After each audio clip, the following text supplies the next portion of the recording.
بسم اللہ الرحمن الرحیم اللہم صلی علی سیدنا مولانا محمد وبارک وسلم صلاۃ و سلام علیک یا سیدی یا رسول اللہ۔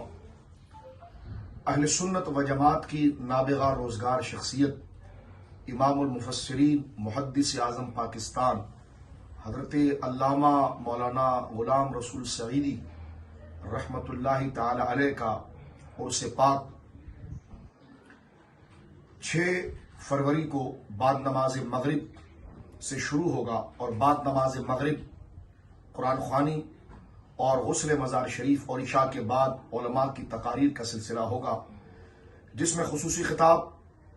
حضرت علامہ مولانا مفتی محمد ابراہیم قادری صاحب دامت برکاتہم العالیہ کا، اور زیر سرپرستی اور زیر سیادت اہل سنت و جماعت کی ایک عظیم ہستی حضور مفتی اعظم پاکستان مفتی منیب الرحمان صاحب دامت برکاتہم العالیہ کی قیادت و سیادت میں بحمد اللہ تعالی یہ عرس پاک کی تقریب منعقد کی جائے گی مسجد اقصی فٹلوی ایریا کے اندر۔ اور میں تمام اہل سنت و جماعت کے علماء، مشائخ اور عوام سے یہ درخواست کروں گا کہ اس عرس پاک میں شرکت فرما کر برکات ظاہری اور باطنی سے اپنے آپ کو متمتع کرے۔ اور دنیا علم جانتی ہے کہ علامہ غلام رسول سعیدی رحمۃ اللہ تعالی علیہ نے دین اسلام پر اور مسلک حقہ اہل سنت و جماعت کے تحفظ پر جو علمی نگرانی کی اور جو علمی پہرا دیا،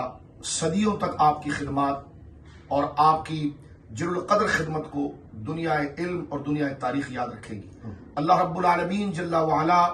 حضرت محدث اعظم پاکستان مفسر اعظم حضرت علامہ غلام رسول سعیدی رحمہ اللہ تعالی کے مدارج عالیہ کو بلند فرمائے، اور آپ کی علمی فیضان سے قیامت تک اہل حق کو اللہ رب العالمین جل وعلا متمتع فرمائے، اور اللہ رب العالمین کل قیامت کے دن ان صالحین اور نابغہ روزگار اور راسخین فی العلم کی شفاعت کا حصہ اللہ رب العالمین جل وعلا تمام اہل حق کے مقدر فرمائے۔